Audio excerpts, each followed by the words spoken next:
এবার পিলখানা হত্যাকাণ্ড মামলার আসামি হলেন শেখ হাসিনা।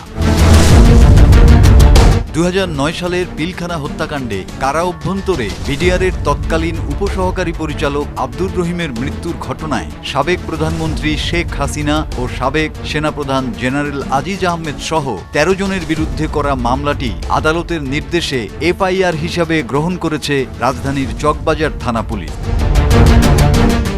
বর্তমান সরকারের সময় পিলখানা হত্যাকাণ্ড নিয়ে এটিই প্রথম মামলা। আসামিদের বিরুদ্ধে অভিযোগ মিথ্যা সাক্ষ্য দিতে না চাওয়ায় টিএডি আব্দুর রহিমকে কারাগারেই হত্যা করা হয়। এ মামলায় জেনারেল আজিজ আহমেদকে প্রধান আসামি করা হয়েছে। দ্বিতীয় আসামি হলেন বিডিআর বিদ্রোহের মামলার রাষ্ট্রপক্ষের আইনজীবী মোশাররফ হোসেন কাজল। আসামির তালিকায় শেখ হাসিনা রয়েছেন চতুর্থ স্থানে।